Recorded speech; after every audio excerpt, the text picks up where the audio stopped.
Una inteligencia artificial educará a tu hijo. Un robot te cuidará cuando seas anciano. Un algoritmo decidirá tu destino. El futuro es distópico. El presente es real. Descubre El siglo de las sombras. La adaptación sonora de la obra de Jaime Martín. Un podcast coproducido por Evox e Iván Pachi. El siglo de las sombras.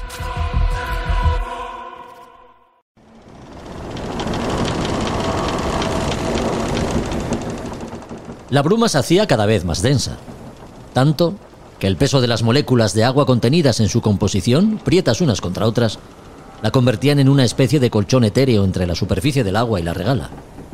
Un tupido velo de humedad que el balandro rasgaba con su proa. Viejo, a medio desvencijar, después de años de servicio transportando baratijas de latón entre las que escamotear el whisky de contrabando, siempre bordeando las agrestes costas de aquella tierra maldita alejada de todo, las tracas de roble de su casco todavía soportaban los embates de un mar impetuoso, gris oscuro como el cielo que lo cubría. Era su última travesía, la ruta que le llevaría al norte de la isla donde tantas veces descargó su mercancía. Con el cáñamo de sus velas roído por la sal y un tono amarillento que delataba una constante exposición a las inclemencias del tiempo, a la rueda las huesudas manos del capitán, viejo como la propia embarcación, todavía conservaban el tiento suficiente como para gobernarla con firmeza y determinación. La escasa tripulación, maltrecha por tantos años de servicio y encorvada también por el peso de los años, se mantenía vigorosa para completar cada maniobra. Era un barco de marinos experimentados. La mar, de una tarde fría y húmeda como todas, a escasos minutos para el ocaso, les tenía preparada una sorpresa. Una máscara flotaba por la amura de babor. Cuidadosamente tallada, parecía querer representar fielmente las facciones y hasta el carácter de la mujer con rostro de madera. La levedad de su sonrisa hacía pensar en una especie de placidez, en la paz interior que tantos años llevaban anhelando aquellos hombres rudos, de talante áspero, más amigos de los vicios de taberna y las perversiones del delito que de haber llevado una vida recta y virtuosa. La noche caía ya, y el balandro entraba a oscuras, como de costumbre, en el pequeño puerto donde descargar el género. A bordo de un pequeño bote, tras el espigón que iba quedando por estribor, 2 miembros de la policía escoltaban a los 4 oficiales de impuestos especiales que en una rápida maniobra de abordaje ocuparon la embarcación. De la sutil sonrisa a una tímida carcajada, la enigmática máscara parecía de repente haber cobrado vida. A Son de Mar, el podcast para marinos y amantes de la navegación.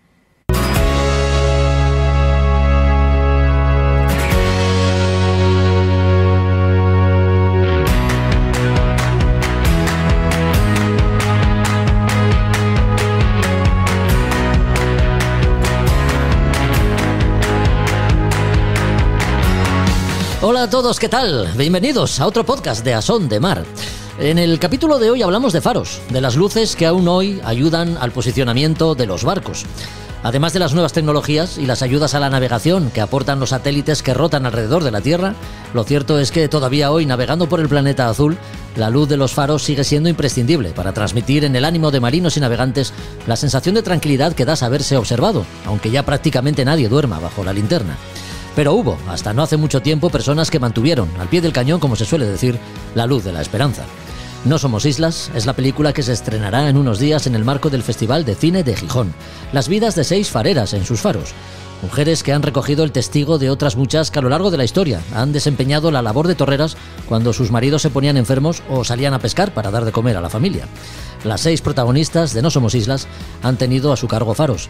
Con una de ellas hablamos, con María Amelia González, farera que fue de El Cabo Peñas. También lo hacemos con Cristina Rodríguez Paz, directora de la película y comisaria de la exposición Fareras, la luz que nos guía, en la que grabamos, por cierto, el encuentro. Con nombre propio, la sección que dedicamos a navegantes oceánicos solitarios, algunos no siempre reconocidos, vuelve a nuestra programación con Juan Merediz. Los libros de librería Robinson, hoy con un título que no te dejará indiferente, y los minutos que dedicamos a los aspectos de la náutica que más pueden interesarte con Roberto Bucetas, completan este episodio. Un nuevo podcast que ya comienza, pero antes Desde aquí nuestra más sincera felicitación a Marta Cardona, flamante ganadora del World Sailor of the Year 2025, a la mejor regatista joven fallado esta pasada noche. Un trofeo que acaba de situarla como la mejor deportista del mundo en su categoría, después de haber conquistado este año junto a Jordi Janmar un campeonato del mundo en 470 y el de Europa. Ahí es nada. Va por ella.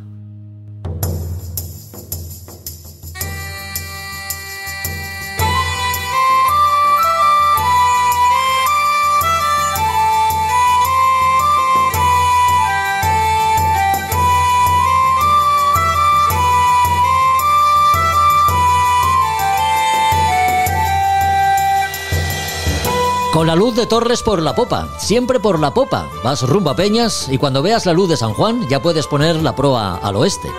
Este era el consejo que un marino de los de antes me dio un buen día, de alguien que conoció la existencia de los barcos de vapor, que empleó el gonio como instrumento para la localización y el posicionamiento, que a día de hoy cuenta con 99 años y que es mi padre.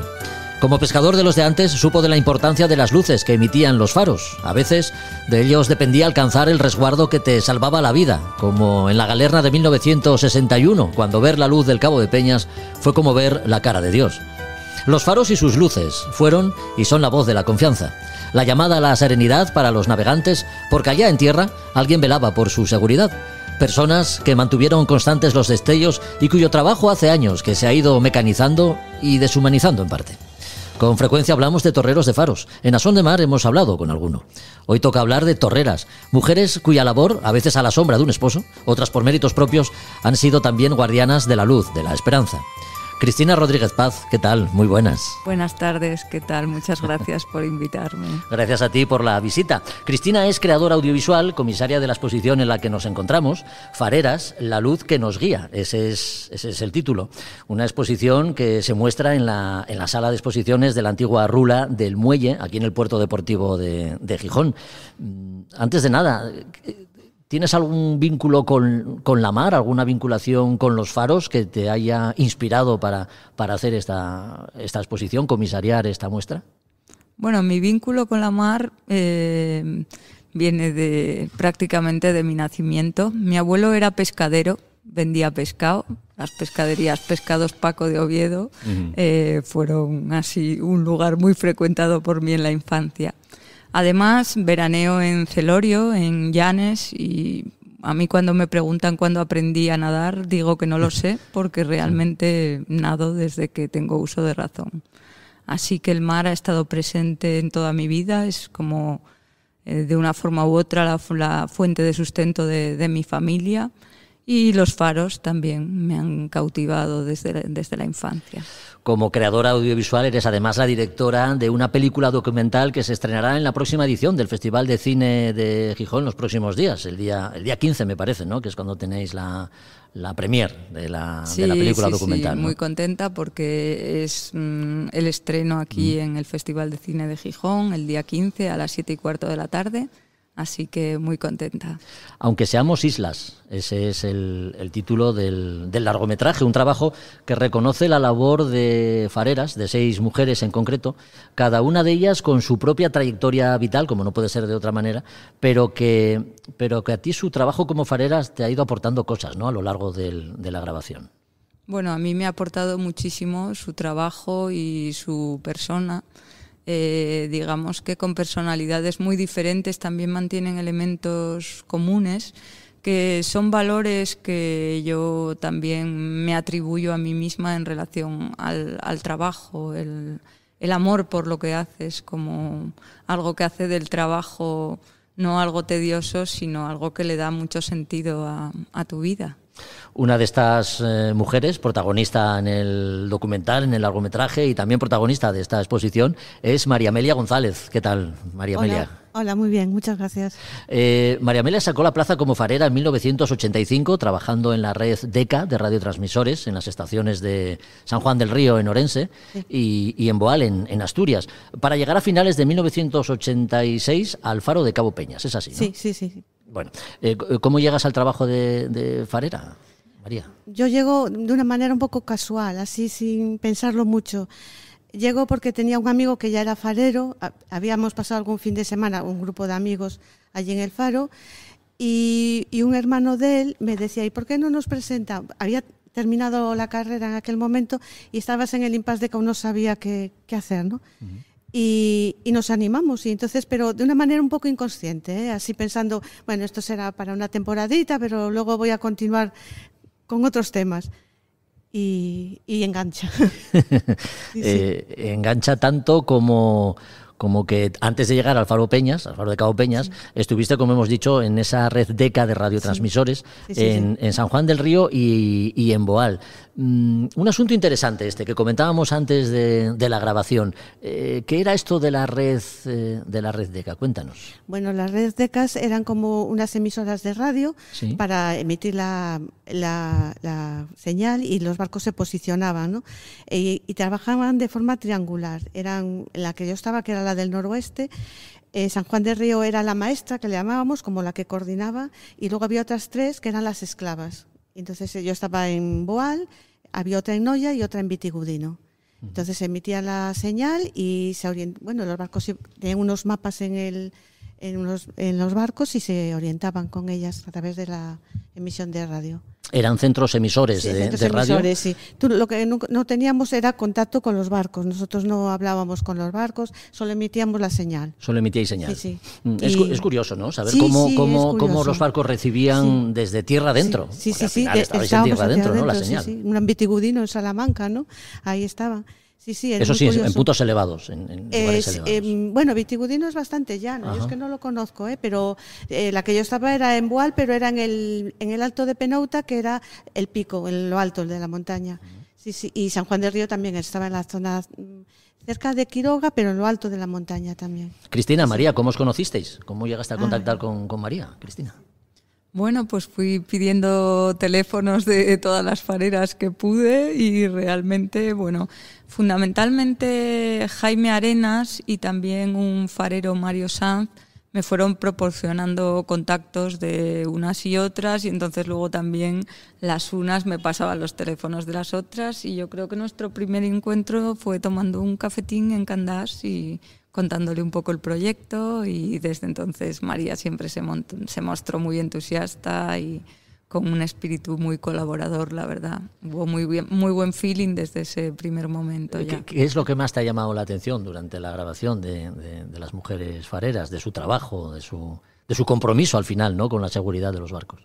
Bueno, es que depende, porque ahí de cada una me ha ido llamando la atención elementos comunes, pero también cosas muy, muy diferentes. Pero ya te digo que, digamos que el amor por el trabajo y también la devoción al servicio público, como algo que ofrecer, algo que es de todos y para todos, o para quienes lo necesitan en este caso, ¿no? Que no todo el mundo navega, pero ese respeto por el trabajo, y por el trabajo bien hecho, y por el trabajo en libertad también. María, ¿y cuál fue tu reacción cuando recibes una llamada que vas a ser protagonista en una película, ¿no?, para destacar tu labor como farera durante tantos años? Me quedé muy sorprendida, muy sorprendida. Además, llama por teléfono y cuenta su proyecto y tal. Y yo siempre fui consciente de que éramos pocas, pero tan pocas, porque me lo decía Cristina, pero nunca las conté. Entonces te dices, madre, si no éramos nada, muy poquitas, ¿no? ¿Cuántas fareras documentaste o llegaste solo hay 26 fareras en la historia de España, 26. No tengo constancia de que todas ellas hubieran llegado a faros, porque precisamente el machismo de la época en la academia, sobre todo en los orígenes, motivó que muchas de ellas eligieran, aun siendo primeras y segundas de promoción, esto lo cuenta Mercedes Aranceta, eligieron cadenas DECA porque les metieron tanto miedo como a estar en un faro por ser mujeres, que algunas, en vez de elegir un faro de destino, eligieron cadena DECA. Entonces, no sé si las 26 después llegaron a trabajar en un faro. 26 mujeres que ejercieron como fareras, pero seguro que hubo otras muchas que ayudaron a sus maridos, ¿no? Sobre todo en los primeros tiempos de la carrera, ¿no?, de la profesión. Yo de eso estoy convencida, porque por lo menos en Peñas es desde 1852 el faro, ¿no? Sí. En las primeras épocas vivían las familias, claro, completas, y eran familias extensas como eran antes, ¿no? Y yo estoy convencida de que las mujeres, las hijas o las madres ayudaban al farero, vamos, y por lo menos lo que era el mantenimiento de limpieza y tal, yo estoy convencida que eso lo hacían ellas. Y muchas veces encender el faro cuando su marido estaba enfermo, así, claro. Porque es que vivían muy aislados, vivían en precario. Además, al principio la situación era bastante precaria, las habitaciones que tenían, todo muy compartido, todo... Debía ser una vida muy dura, todos encerrados en un mismo edificio. Una vida dura de 24 horas. Incluso había faros de castigo, ¿no? Sí, donde se enviaba a los fareros como un castigo, ¿no? Y a esos faros pues nadie quería ir. Los faros de las islas eran faros muy... Claro. Te quedabas ahí aislado 15 días y si había mala mar, lo que fuera, vamos. Y hay historias de estas de pavor, ¿no?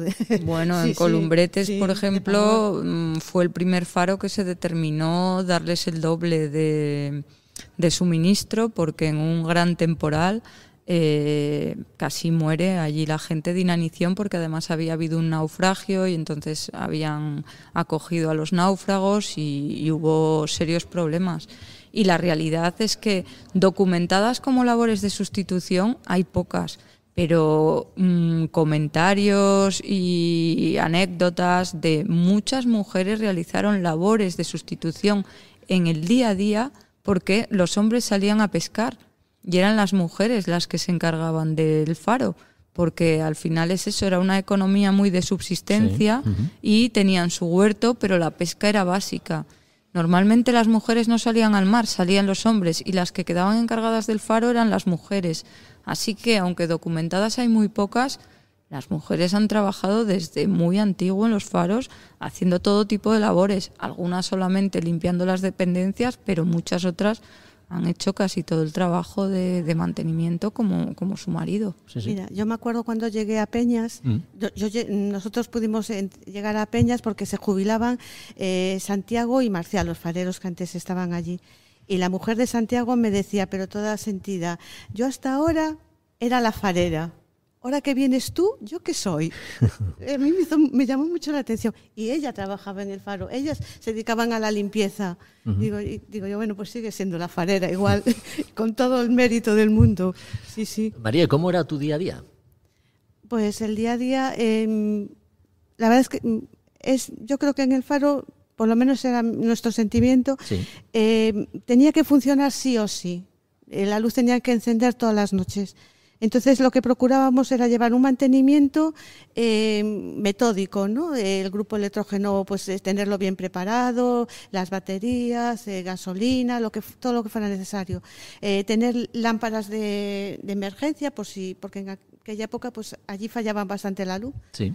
Y entonces yo creo que era dedicarme en un principio al mantenimiento. Y si lo hacías metódicamente, luego disponías de mucho tiempo libre, mucha tranquilidad. Si el día era normal, si el día era bueno. Y después pues dedicabas pues a tus aficiones, básicamente. Lo que tienes que tener es aficiones o tener algo que te una... Porque sin el trabajo en sí lo hacías pronto, lo que era trabajo físico allí. De los elementos de un faro, para los que desconocemos el trabajo en los faros, entendemos que la linterna, ¿no? Es el elemento más importante. La linterna. ¿No? Pero para que funcione hay otros a su vez que hay que cuidar, ¿no? La maquinaria de rotación, tenerla bien engrasada para que todo gire bien en el tiempo preciso. Las lámparas, el de Peñas era eléctrico, porque había otros que eran, en mi época, porque esto ahora cambió todo mucho. Eran electrogas, tenías también que tener la parte de gas y la parte eléctrica pues mantenidas, bien correctas. Si fallaba lo eléctrico entraba el gas, ¿no? Y sobre todo era procurar mantenerlo, probar los grupos electrógenos, tener repuestos de todo por si lo necesitas. Y el momento, para mí, el más crucial era el encendido. Era el momento que la lámpara podía fallar. Era una lámpara cuando le dabas al interruptor, ¿encenderá o no encenderá? ¿No? Era esa incertidumbre diaria que tenías. Poco, pero era el momento como más delicado porque el filamento aún está muy frío, se calienta y podía romper todo. Entonces era como el momento, yo que tenía como que estabas ahí pendiente, esto va bien y si encendía, pues ya normalmente aguantaba bien, vamos, a no ser que hubiera cortes de tensión o tormentas o otras cosas ajenas, ¿no? Lo que a mí me obsesionaba mucho en el faro de Peñas era la niebla. La niebla es así que te deja temblando porque... Peñas, de hecho, tiene un juego de bocinas, ¿no? Sí, ahora ya están fuera de servicio también. Sí. Y la niebla es muy local. A lo mejor la niebla era en una zona muy concreta. Y si se te ponía la niebla, ya la noche la tenías fastidiada, ya pendiente de que se disipara o no se disipara, de que a veces las bocinas se apagaban y tenías que volver a encenderlas. A mí la niebla era lo que te tenía más tambaleante en el servicio. Has hecho referencia al calentamiento del filamento. De la lámpara, sí. De la lámpara. ¿Había un proceso de encendido? Quiero decir, hasta que, digamos, el filamento estaba en pleno rendimiento, sí, debían pasar unos minutos, ¿no? Sí, pasaban como unos segundinos y tal, que iba cogiendo más luz, hasta que ya llegaba al tope, ¿no? La lámpara de Peñas era de 3.000 vatios, que son vatios. Muchos vatios, sí. Bueno, es que la lámpara de Peñas, es que, claro, María ha sido guardiana de una de las ópticas más imponentes y más importantes que hay en España, porque yo creo que caballería, estaca de bares y poco más, Machichaco también, pero de todos los faros que yo he recorrido, sin lugar a dudas, Peñas es la óptica más... grande y más imponente que hay. Mucho. Fue el primer faro de Asturias. ¿Qué alcance tiene? En millas unas 35 millas, 65 kilómetros, eso con un cielo ideal, ¿eh? Esto nunca es así exacto, vamos, en una situación ideal está para 35 millas. Luego ya si hay nubes, si hay calima o tal, esto ya se va menguando. Pero... Elvira Pujol, Margarita Peralta, Mercedes Araneta, Elena Aranceta, sí. Perdón, Elena Armendia, Aramendia, sí. Mar Vidal y María Amelia. De Cabo Creus a San Ciprián, en Lugo, por poner dos localizaciones, ¿no? Digamos que son historias reales de mujeres fareras, las que recoges en este documental tuyo, Cristina. ¿Has encontrado algún hilo conductor entre todas ellas? Quizás su vocación por el trabajo, el desempeñarlo en lugares donde la naturaleza a veces se muestra de una forma tan espectacular, ¿no? Y tan Para mí, cruda. Claramente, el hilo conductor es el mar. Elena Aramendia me contó cómo, aunque detesta la playa, el mar es parte consustancial de su vida. Entonces, esa mirada al mar, ese posicionamiento de ellas en el faro y en los enclaves que han habitado, para mí ha sido una referencia constante, porque al final, aunque el mar cambie el nombre, sí, la sustancia es la misma, ¿no? Entonces, ese momento en el que Margarita Peralta sale a mirar al mar fumándose un cigarrillo por la tarde, o María está en Peñas mirando, o sea, realmente para mí las conecta en todo momento, y me conecta a mí con ellas. Esta historia también es una historia que también en montaje la he conectado desde el viaje de la cineasta hacia las fareras, porque es verdad que también el tener una película coral dificulta mucho el poder avanzar la narración. Entonces, al final, después de 2 años rodando, me di cuenta que había algo también mío ahí, ¿no? ¿Cómo voy a hilar esto? Y entonces puse la película en primera persona, pero el mar ha estado siempre ahí. Esa mirada de la que habla también Elvira Pujol, que dice: el faro es una mirada. Más que seguridad, es una mirada que orienta, ¿no? Entonces, la mirada del cíclope, ¿no? De un solo ojo, ¿no? Podríamos decir. Sí, desde luego. María, eres de Pontevedra. Sí. Y, hombre, la mar siempre la has tenido presente, siempre, ¿no? Sí. A mí me pasa como a Cristina. Yo no sé cuándo aprendí a nadar. Yo aprendí en Pontevedra y me enseñó mi madre, pero no sé decir, el día tal aprendí a nadar, no. Entonces, llegas al trabajo de farera por motivos vocacionales, básicamente. ¿Qué es lo que más te traía de la profesión? ¿La soledad, el entorno natural? El entorno, vamos, yo los faros que conozco tienen unos entornos para mí privilegiados. A mí era el estar en medio de la naturaleza, tal cual, y vivir allí. Porque, bueno, yo soy de Pontevedra, pero de ciudad. Siempre viví en ciudad, estudié en Santiago, pero siempre en ciudad. Y el entorno son impactantes, vamos, yo es que los veo un privilegio haber estado allí. Estudiaste en Santiago, tienes dos licenciaturas y a mí me ha llamado especialmente la atención porque una es biología y la otra es historia. Sí, sí. Una, digamos, vinculada al modelo cartesiano, ¿no? En busca de la objetividad y la otra más vinculada a las humanidades, donde la interpretación a veces, sí, ¿no? Es como más, no voy a decir libre, pero sí que cada uno tiene su coge los documentos por donde le pueda interesar, ¿no? ¿Eso lo llevaste al Faro de alguna manera? Bueno, en Alfaro lo de la historia la puedo ver en los documentos que allí había, que eran una joya, vamos, y estaban como medio tirados. Y era muy interesante leerlos. Leer los libros de servicio de lo que contaban los compañeros de 30, 40 años atrás, era alucinante, ¿no? Ver cómo lo que contaban, como las preocupaciones que tenían, además eran preocupaciones como del día a día, de que si el hijo le fastidiaba los tomates al compañero, que se lo comentaba al encargado para que le riñera. Bueno, eso me parecía una belleza increíble. Y la historia la veo allí. Y luego, bueno, es que el Cabo Peñas tiene mucha historia, ¿eh? Yo la verdad es que analizando el Cabo, ya no solo como faro... En los libros de servicio imagino que habría documentación de naufragios y de situaciones realmente complicadas, ¿no? Sacando naufragios, por ejemplo, cuando las guerras de Cuba, pues a los faros les dicen que tienen que apagar las luces por si vienen los americanos. Hay mucha historia metida en los faros también. Con la guerra civil en el Cabo de Peñas hubo, bueno, muchas personas que terminaron, que las arrojaron al mar, barcos que fueron en la Primera Guerra Mundial, barcos submarinos alemanes que hundían un barco noruego. Hay mucha historia que va contando ahí, que puedes entresacar ahí en el Faro Peñas, yo, que es el que más controlo. Entonces me imagino que todos los faros deben tener la historia del día a día desde por lo menos 1852, que es el de Peñas, hasta nuestros días, que puedes ir entresacando. La misma manera de expresarse los fareros en el libro de servicio, no era lo mismo como se expresaban antes, como cuando llegamos nosotros. Libros de servicio que te hacen echar la mirada hacia atrás y ser consciente de la evolución de la propia labor en el Faro, ¿no? Del trabajo. Tú hacías el servicio en mi época y anotabas todo lo que pasaba el día a día, ¿no? Uh-huh. Y a mí había una frase que me hacía mucha gracia, que era sin novedad. Y yo a veces decía, pero cuando no pasaba nada, ¿no? Claro.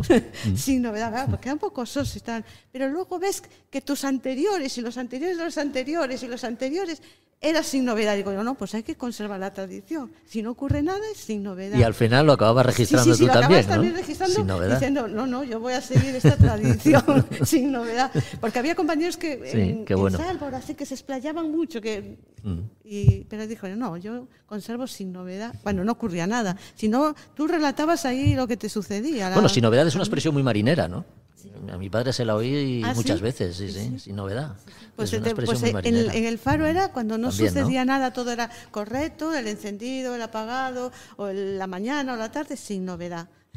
Siempre me llamó la atención, vaya. Cristina, la grabación de la película, recordemos, aunque seamos islas, te ha dado una visión de conjunto de situaciones muy particulares, ¿no? Si tuvieses que identificar con una emoción lo que te ha sugerido este trabajo, ¿con qué te quedarías? Bueno, me viene el amor como el motor de todo, ¿no? Uno, el amor por mi trabajo, el amor por el proyecto, el amor de ellas por el trabajo, por el Faro, la emoción sería más la alegría, ¿no? A pesar de que ha habido momentos muy duros, momentos en los que estaba a punto de tirar la toalla, ha habido varios momentos de ese tipo, pero al final como ese motor, del amor como motor y de nutrirte, ¿no? No solo del tuyo, sino del de ellas y el de todas las personas que me han ayudado, ¿no? a poder construir esto que ha sido mucho tiempo y un largo recorrido.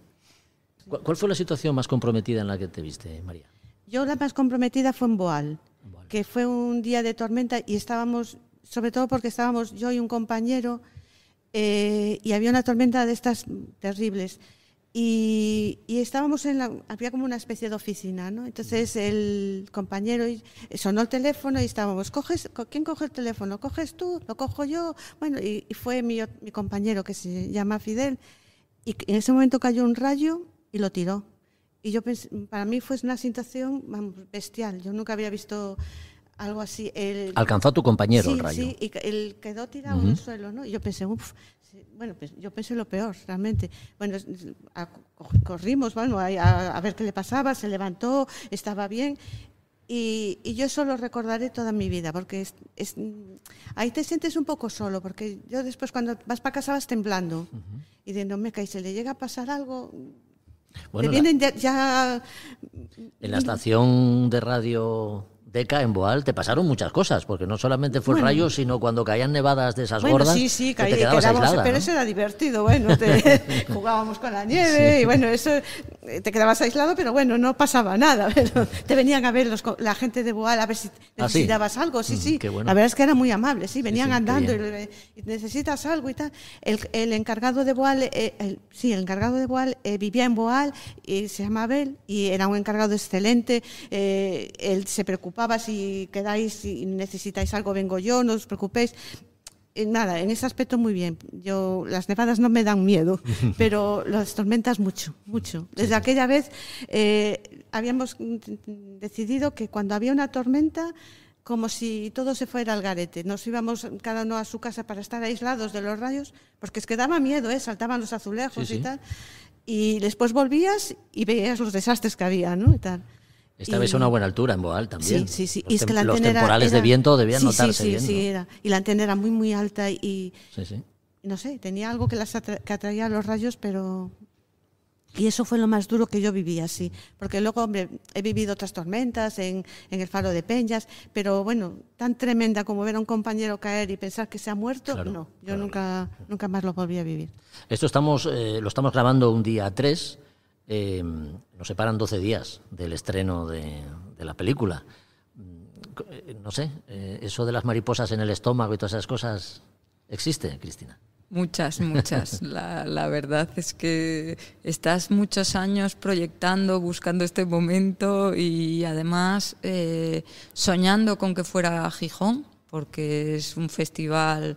No solamente el festival de mi tierra, que soy asturiana, sino porque es el festival donde se estrenó mi primer proyecto de la Escuela de Cine, Taxidermia, donde se estrenó uno de mis primeros proyectos también de documental como directora de fotografía, Astronauta Libertado, de Tom C., de Igor Iglesias.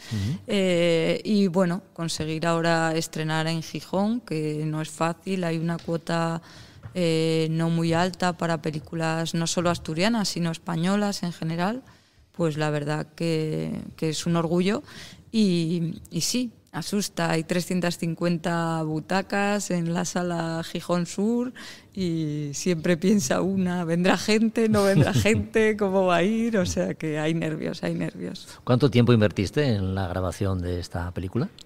Bueno, han sido como 5 años y medio, más o menos, o sea, desde que se proyecta hasta, digamos que ha estado muy disperso el rodaje. He rodado desde hace mucho tiempo, pero también he parado, he montado, he seguido rodando. Digamos que las cuestiones de financiación, porque este proyecto acudió a las ayudas del ICA, ¿sí?, pero se quedó a un punto y luego la coproductora que tenía en aquel momento no se dieron cuenta de que llevaban muchos años sin producir y cuando parecía que ya lo íbamos a coger porque habíamos ganado algún punto más, le desestimaron la ayuda porque hacía mucho que no producían y ahí se me cayó la financiación.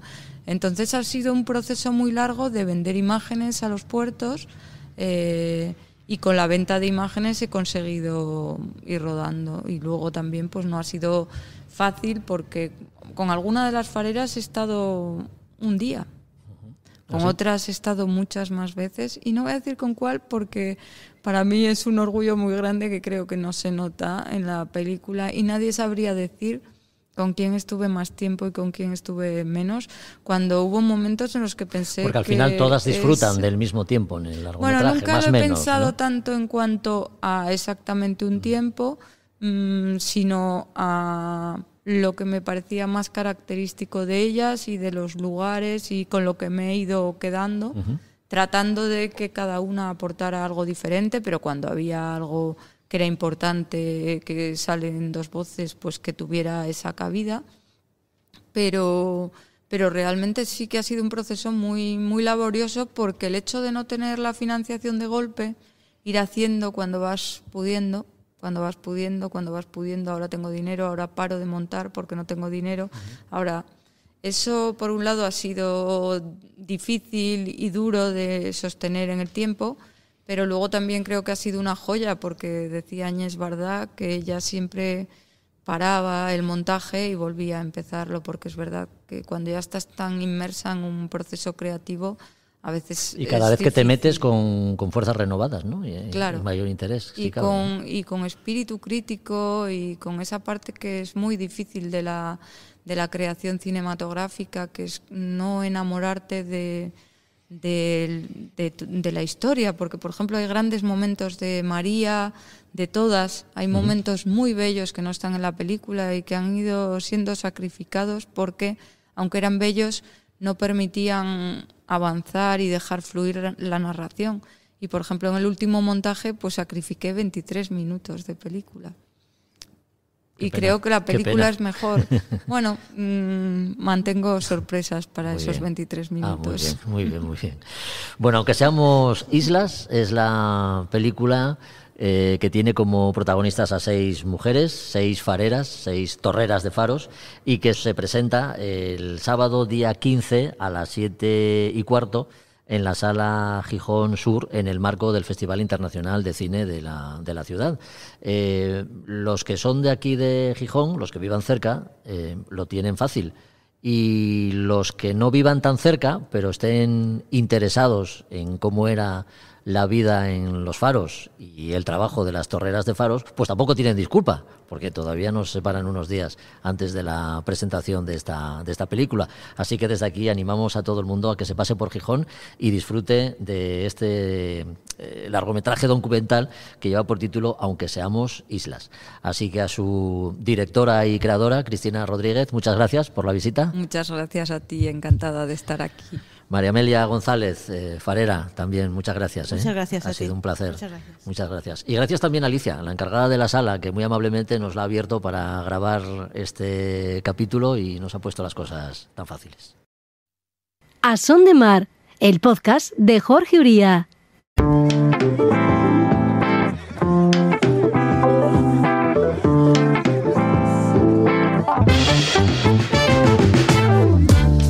Entramos en Librería Robinson. Llega el tiempo que reservamos a los libros de contenido náutico. Los minutos que nos ponen al día de algunas de las novedades editoriales escritas, digamos que para el disfrute, ¿no?, de esos momentos de tranquilidad que podemos gozar en la camareta de nuestro barco, por ejemplo.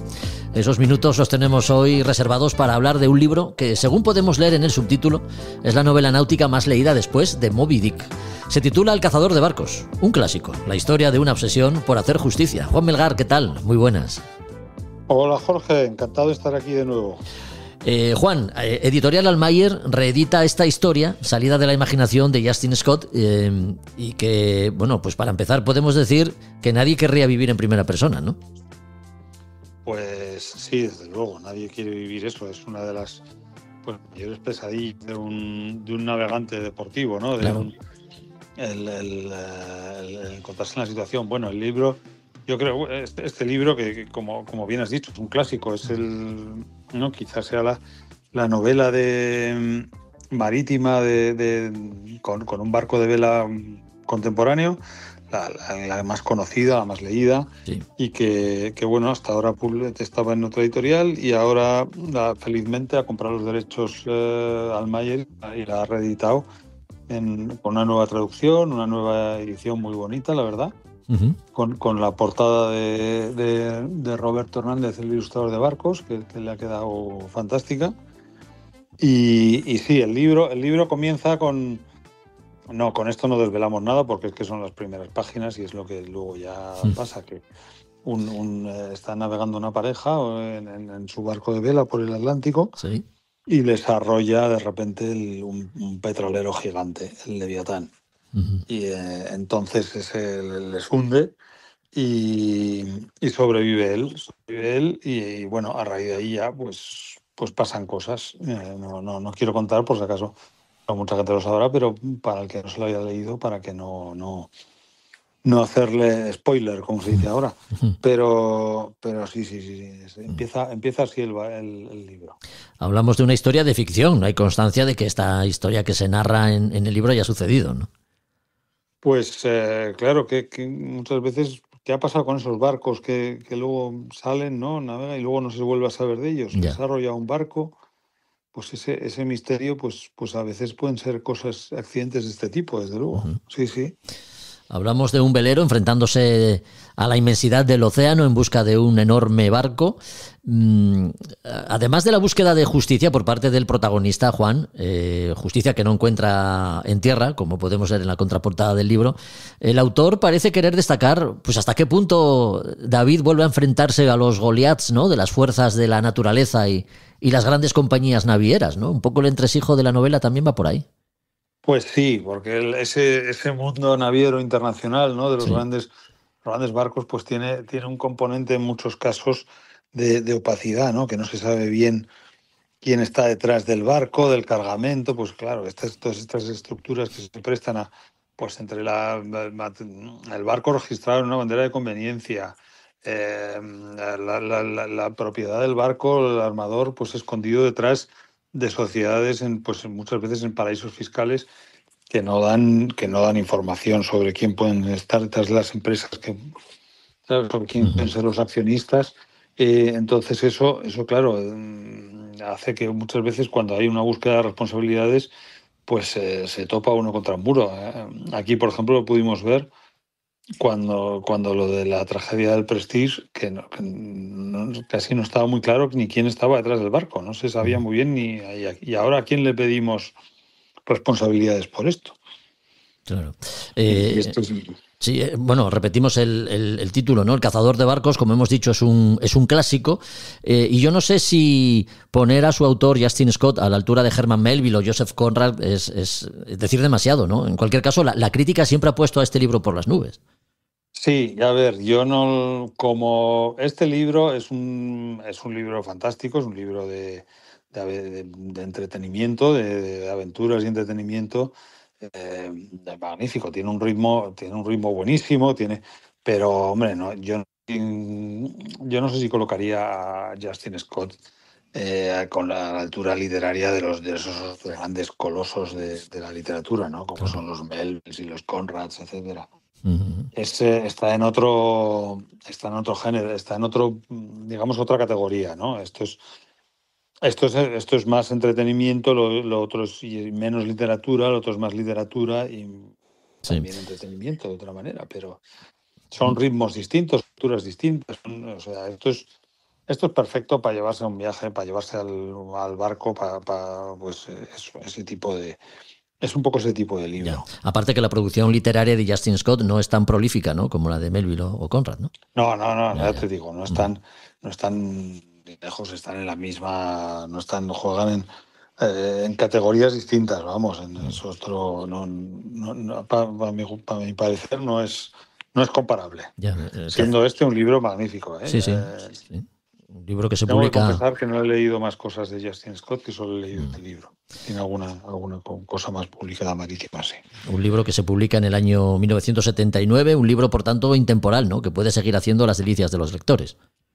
Pues sí, efectivamente, cuando un libro es bueno, también, o una de las maneras de saber si un libro es bueno o no, es viendo cómo envejece, ¿no? Claro. Y la verdad es que este libro no está envejeciendo fenomenal, o sea, no ha perdido nada, ni un ápice de su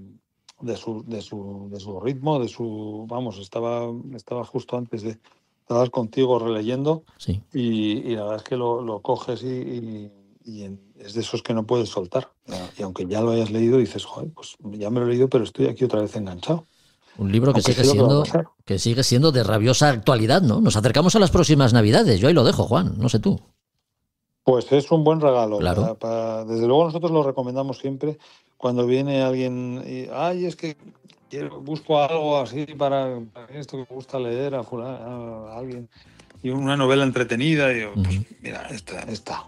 Bueno, pues... Luego ya busca cosas y ya se lo ha leído o ya lo que sea, pero vamos, un poco nuestra recomendación de referencia es esta, y yo creo que no creo que hayamos fallado nunca con esta recomendación. Pues para la noche de los Reyes Magos todavía queda tiempo, pero mira, ya vamos a empezar a escribir la carta. A soltar ideas. Exactamente. Sí. El primer título que nos vamos a apuntar es este Cazador de barcos, editado por Almayer, de Justin Scott, que es el libro al que hemos dedicado estos minutos. Un libro que, como decimos, podemos adquirir en Librería Robinson junto a otros muchos títulos de contenido náutico. Para acceder a ellos y para acceder a vosotros, ¿qué podemos hacer? ¿Dónde contactamos con vosotros? Juan, cuéntanos. Pues mira, a través de nuestra web, nauticarobinson.com, que es bueno, ahí se puede ver todo el fondo editorial que tenemos, todos los títulos disponibles. Sí. Y también visitándonos en persona, claro.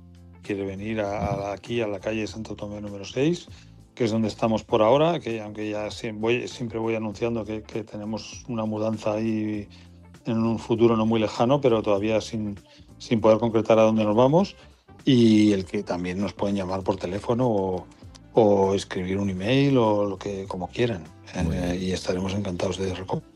Muy bien, pues aquí lo dejamos. Juan, te esperamos en el próximo capítulo. Hasta entonces. Pues un placer como siempre, Jorge. Encantado de estar aquí.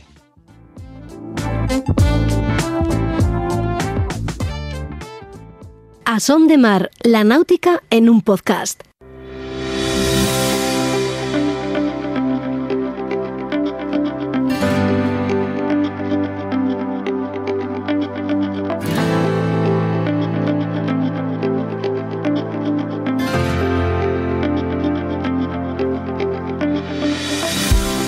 Los grandes navegantes en solitario que se han lanzado a circunnavegar el planeta son los protagonistas de esta sección. Personajes que podrían salir de las páginas de alguno de los libros de aventuras más emocionantes, pero que sin embargo no son ficción, son reales y sirven de inspiración para que la vela oceánica, año tras año, atraiga a cada vez más navegantes que intentan emularlos y aficionados que siguen con interés sus evoluciones. Una de esas personas que siempre ha soñado en completar una vuelta al mundo, que aún hoy todavía lo hace y trabaja para conseguirlo, es Juan Meredith, conductor de este espacio que hemos dado en llamar con nombre propio y al que ya saludamos. ¿Qué tal, Juan? ¿Cómo te encuentras? ¿Cómo estás? Muy buenas. Hola, Jorge. Hola a todos. Pues muy bien. La verdad que recién llegado de viaje largo. Eso es. Y muy bien, la verdad que estoy bien. Pues bienvenido. Te recibimos con los brazos abiertos porque antes de desvelar el nombre del navegante que has seleccionado para hoy, me gustaría dar un par de pinceladas sobre tu último viaje, como comentas, que has hecho en solitario. Un viaje que te ha llevado desde el norte de Islandia hasta La Coruña. Lo que iba a ser una larga travesía hasta Cádiz se ha quedado en una larga travesía, pero hasta Galicia. No sé si por las complicaciones que has tenido o por qué. Cuenta. Sí, realmente se nos fue complicando todo por el mal tiempo. Salir desde Akureyri al norte de Islandia, tenía luego que hacer una parada técnica cerca de Reykjavik, en Keflavik, para hacer un trabajo de motor que estaba previsto. Sí. Y lo que pasa es que se fue alargando todo porque el tiempo allí es límite. Las borrascas pasan, el frío aprieta. Y bueno, 3 días y medio de Akureyri hasta allá, con bastante mal tiempo, y después algún problema técnico que me hizo volver. Y finalmente, aunque la idea inicial era ir a Cádiz, pues las borrascas, esta hilera de borrascas que van a ir pasando, pues nos hizo pasar, aunque el objetivo final también era Vigo, pero nos obligó a parar en Coruña. De hecho, coincidimos ahí con la parada obligada de los Class 40 en la Transat en la que están actualmente, ¿no? Sí. Así que sí, el tiempo estaba malo y bueno, una travesía dura, la verdad, muy diferente. Bueno, recordemos que esta navegación la has hecho como parte de tu trabajo, ¿no? Un transporte en un barco que ya conocías, pero que algunos de nuestros oyentes, aunque estoy seguro que muchos son seguidores tuyos en Instagram, algunos de nuestros oyentes, como digo, no están tan al corriente. Dinos algo del barco, ¿de qué barco se trata? Sí, bueno, este es un barco al cual tengo mucho cariño porque ya había navegado alguna vez. De hecho, lo había subido yo hasta Islandia. Es un barco, bueno, con un pedigrí importante, Lady Dana 44, en Polonia, porque es un barco que ha dado 2 veces la vuelta al mundo por el norte. Pasó del nordeste, es decir, el norte de Rusia, y paso del noroeste, lo que es pasar del Pacífico al Atlántico por Canadá, Alaska, Canadá y Groenlandia. Caray. Y eso lo hizo 2 veces, ¿no? O sea, es un barco que le tengo especial cariño, que ya conocía de antes, de de sus andanzas. Así que bueno, algo se me pegará. Oye, llegas a España con poco tiempo para dedicarte a tus asuntos y esos proyectos guapos, ¿no?, que tienes sobre la mesa, porque en breve vuelves a cruzar el Atlántico, me parece. Sí, estoy aquí, bueno, me quedan 15 días, 14, 10 días, no sé cuánto me queda para volver a cruzar, esta vez de una forma más relajada posiblemente, lo que nos deje la mar desde luego, pero acompañando o acompañado del propietario de un barco y sus amigos, y voy un poco de apoyo a todos y que hagan el protagonismo, lo tienen ellos y la mar siempre desde luego. Y bueno, cruzaremos desde Cartagena, Murcia hasta República Dominicana. Y sí, yo mientras tanto, pues con muy poco tiempo para seguir preparando mi barco para todos los proyectos que tenemos para el año que viene, que son muy, muy bonitos, ¿no? Pues homenaje a Pedro Menéndez de Avilés y bueno, estoy muy, como un niño chico, estoy muy ilusionado.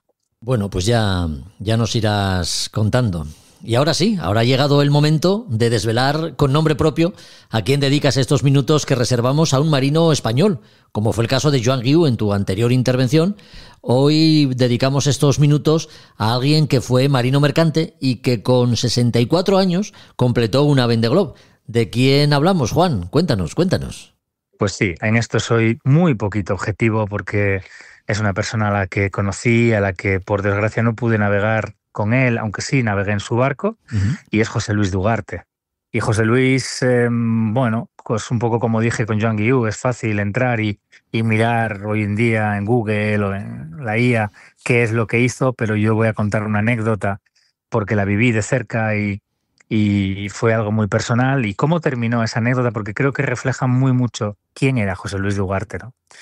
Insisto que no quiero el protagonismo lo tiene él, aunque en este caso coincidíamos, año 96, pues yo regresaba de mi mini Transat y el barco llegó a Bilbao. Y en Bilbao pues estaba José Luis y bueno, él ya sabía lo que había hecho y tuve mucho tiempo a compartir con él. En un momento dado el hombre me dice que por qué no llevo un piloto de viento. Y digo que los barcos andan más que entonces, y él discute con ese vozarrón que tenía, y entonces las cosas acaban como tienen que acabar esas cosas, ¿no? Con una competición, con un reto.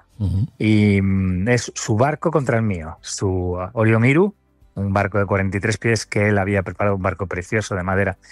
Él había hecho ya la ZAP, había ido a Azores, bueno, había navegado mucho, contra ese barco chiquitín de 6,5 metros que patrocinaba Gaitero. Bueno, pues a mí me parecía un poco, dije, José Luis.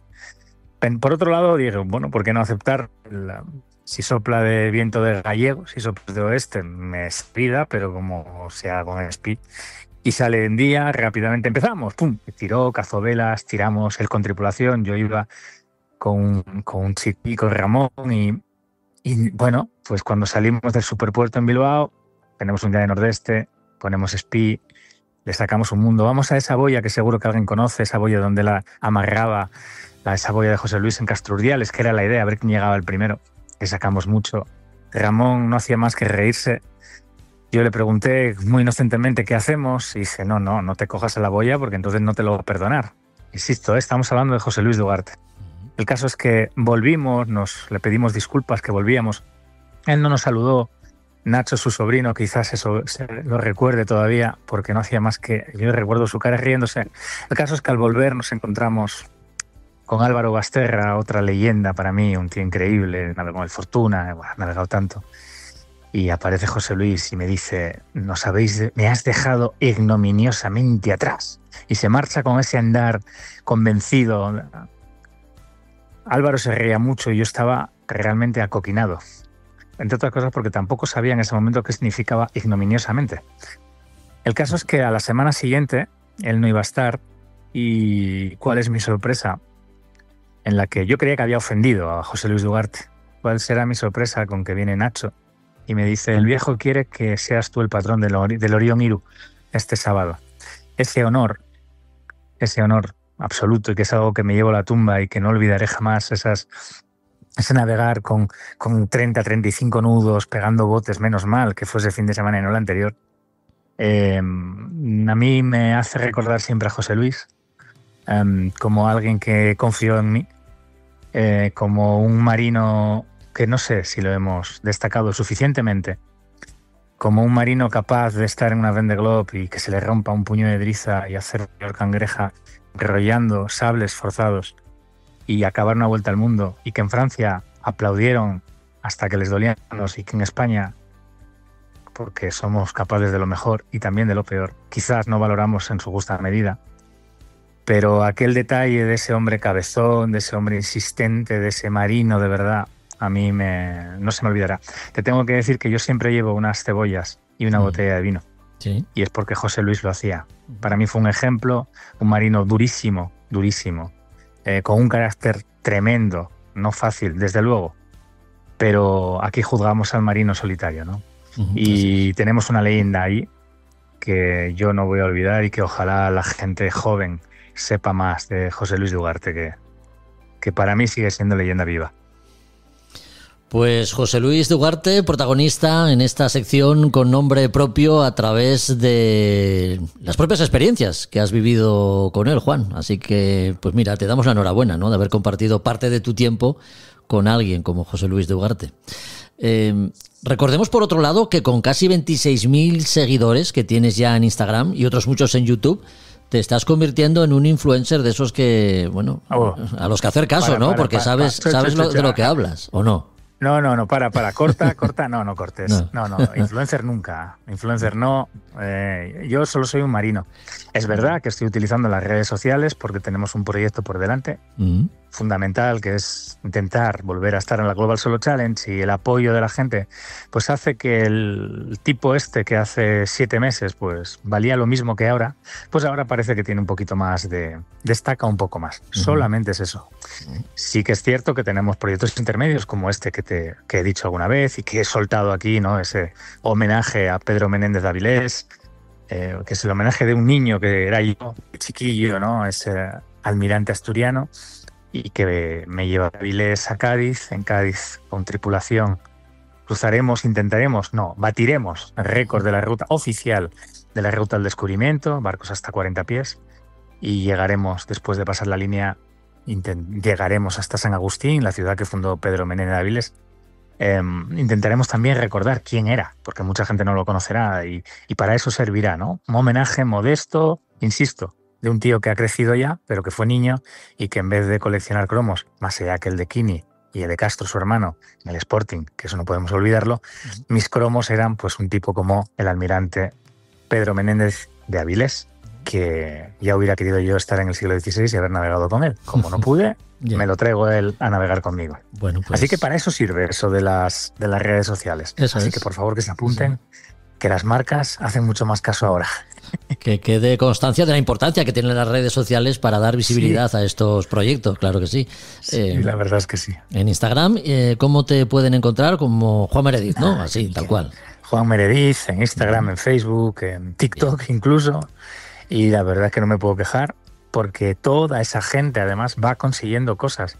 Y vamos poco a poco, pero bueno, nos hacen más caso a nivel empresa y nos hacen algo más de caso necesario, algo más de caso solamente a nivel institucional.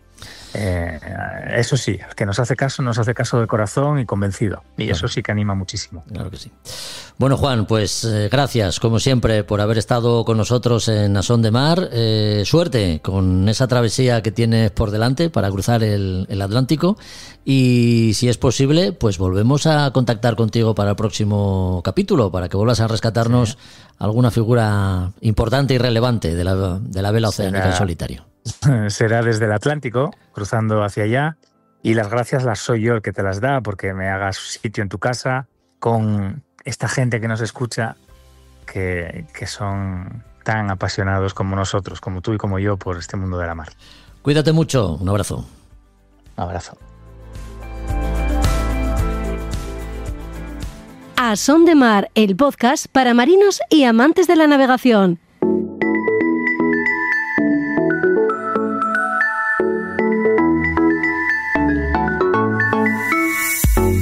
Si en el anterior capítulo hablábamos de titulaciones náuticas enfocadas a la navegación recreativa, en este podcast volvemos sobre el tema de las titulaciones, pero esta vez profesionales, las que habilitan para gobernar grandes embarcaciones, o no tan grandes, pero destinadas en cualquier caso a una actividad comercial, bien sea el transporte marítimo o la pesca de altura o bajura. Así pues, como decimos, de nuevo las titulaciones vuelven a ocupar unos minutos en A Son de Mar, los que tratamos con Roberto Bucetas. ¿Qué tal, Roberto? Muy buenas. ¿Qué tal, Jorge? Buenos días. Roberto, una cosa son las titulaciones de recreo y otras las profesionales. Aunque las atribuciones de un capitán de yate o PEPER sean elevadas y permitan disfrutar de navegaciones de altura sin demasiadas restricciones, hay que dejar claro que estas se circunscriben al ámbito recreativo y no al profesional, ¿no?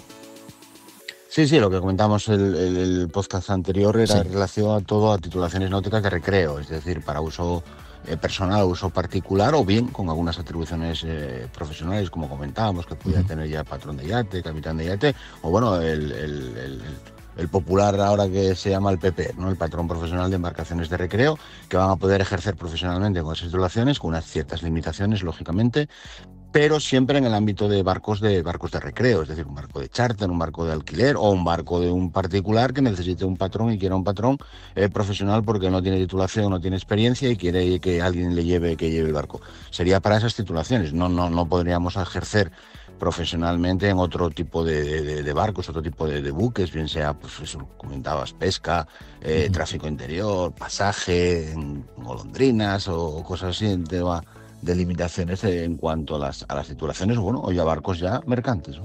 Bueno, pues una vez aclarado esto, recordemos que eres profesor de la Escuela de Marina Civil en la Universidad de Oviedo.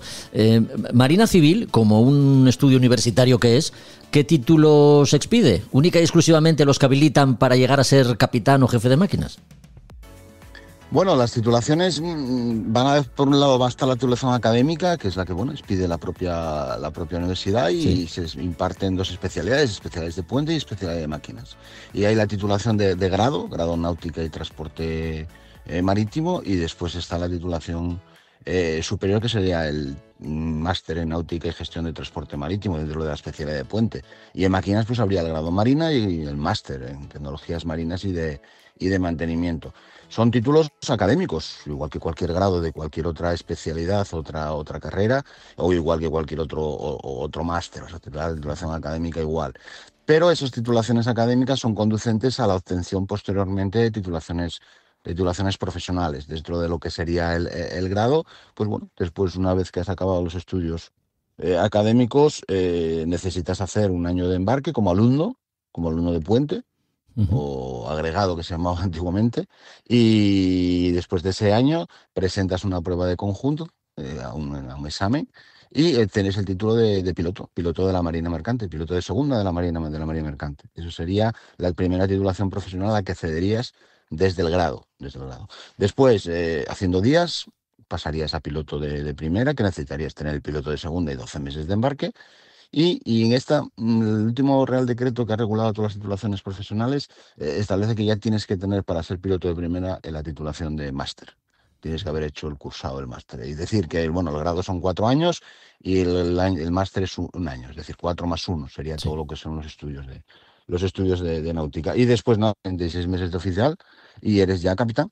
No tienes la titulación de capitán, ahí ya no hace falta hacer prueba en nada, simplemente son acreditar los días de mar. Y eso sería un poco la especialidad de puente. Máquinas, pues algo parecido. El grado en marina, haces embarque de 9 meses más 3 que puedes hacer en talleres, son prácticas en tierra, y eres oficial de segunda, oficial de primera después de navegar otros 12 meses, más el máster, tienes que tener la titulación de máster, y después jefe de máquinas. Serían las titulaciones en el grado de la especialidad profesional marítima superior.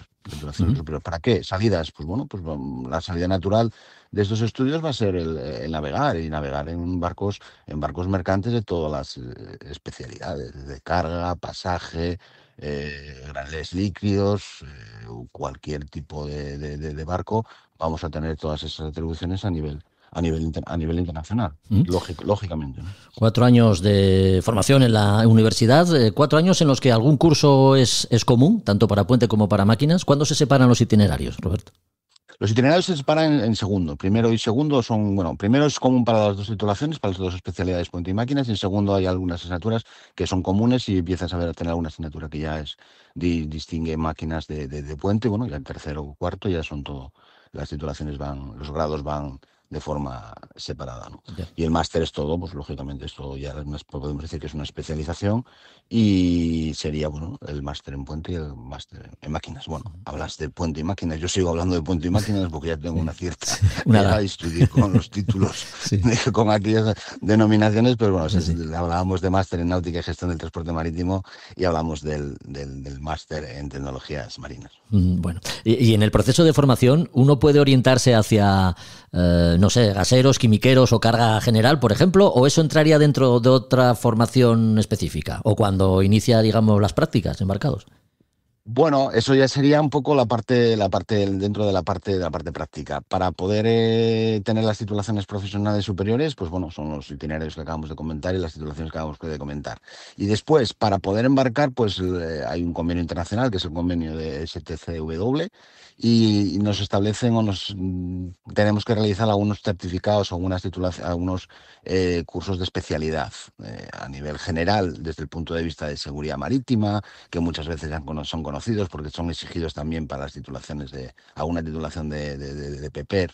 Por ejemplo, puede ser formación náutica, formación básica en seguridad, GMDSS en el tema de comunicaciones, oficial de protección del buque, y después ahí tenemos certificados de especialidad para diferentes tipos de buques. Por ejemplo, si queremos navegar en petroleros, hay un certificado de petroleros, de gaseros, de quimiqueros, de gas inerte. Todas esas cosas están en certificados de especialidad que es a nivel internacional y te exigen para navegar en ese tipo de buques, en algunos buques concretos, que tengas algún tipo de un certificado de especialidad de ese tipo de buque.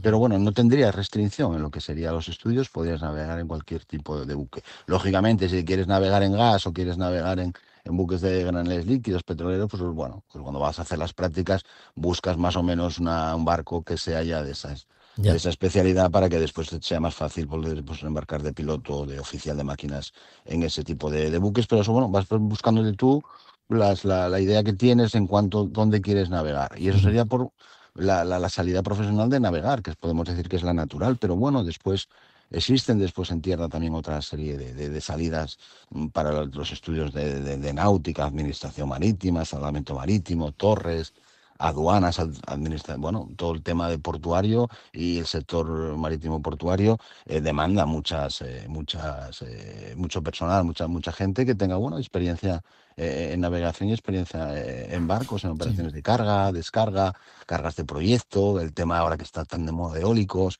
bueno, pues también salidas profesionales en grandes yates. Hay grandes yates que tienen que tener un capitán de la marina mercante para mandar ese barco. Bueno, es otra salida que está ahí. Entonces, bueno, hay un abanico de salidas de los estudios de náutica. Bueno, decimos que la natural puede ser embarcar, pero que también puede haber muchas salidas profesionales también en tierra, ¿no? Sí, ya nos has respondido a la siguiente pregunta. No obstante, Marina Civil ¿entraría dentro del grupo de las ingenierías? ¿O eso es algo que se escucha por ahí y no es tan así? Bueno, al inicio, cuando surgió el tema de Bolonia y surgieron los grados, pasamos a estos planes de estudio. Inicialmente tenían la denominación de grado de Ingeniería Náutica y Transporte Marítimo. En la actualidad no tienen esa denominación. Sería simplemente es grado Náutica y Transporte Marítimo, sin ingeniería. Sin ingeniería, no ingeniería, para nada. Vale. Pero bueno, hay un pequeño debate con ese tema, pero bueno, chocó un poco con el tema de ingenieros navales, que también demandaban que esas especialidades que eran de ellos, aunque nada tiene que ver una titulación con la otra, pero bueno, en principio no hay ingeniería. Y haciendo un breve apunte respecto a la formación profesional, esta que está más orientada a la pesca, tanto el grado medio como el superior permite a sus titulados incorporarse a ámbitos de la marina mercante, Roberto. Bueno, después tenemos las especialidades de los ciclos formativos de grado medio y grado superior que están ahí. Pues bueno, sería para otro tipo de buques. Hablamos de pesca, hablamos de tráfico interior, hablamos de barcos de pasaje, navegando dentro de bahías y de pocos pasajeros. Estaríamos hablando de lo que sería el técnico superior en transporte marítimo y pesca.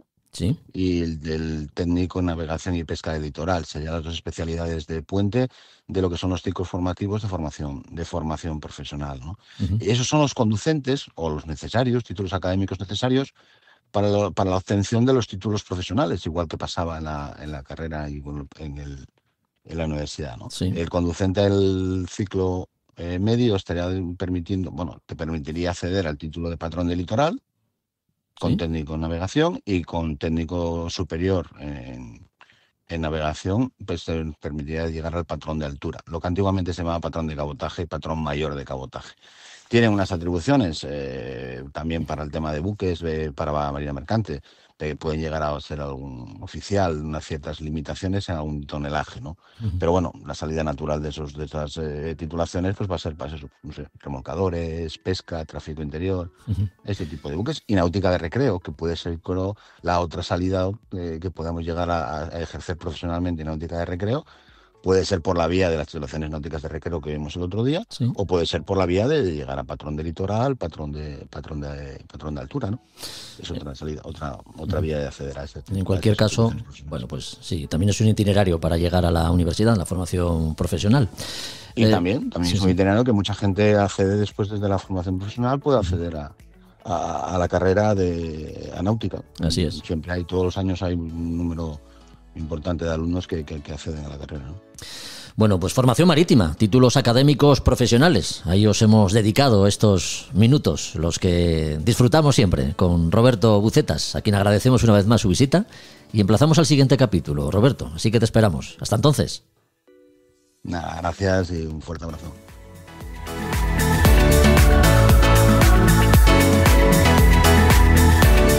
Pues hasta aquí otro episodio de A Son de Mar. Esperando que los contenidos te hayan resultado interesantes, volvemos dentro de 15 días. Ya sabes que puedes compartirlos a través de las plataformas que emplees para escucharlos, y que puedes seguirnos en redes, Instagram, Facebook y nuestra página www.podcastasondemar.com. Hasta el próximo episodio. Que me trabo. Hasta el próximo episodio. Nos escuchamos. Adiós.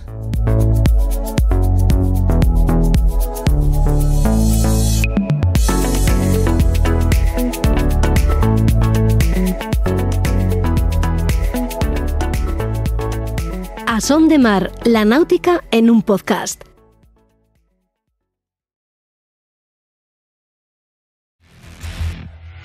Una inteligencia artificial educará a tu hijo. Un robot te cuidará cuando seas anciano. Un algoritmo decidirá tu destino. El futuro es distópico. El presente es real. Descubre El siglo de las sombras, la adaptación sonora de la obra de Jaime Martín. Un podcast coproducido por Evox e Iván Pachi. El siglo de las sombras.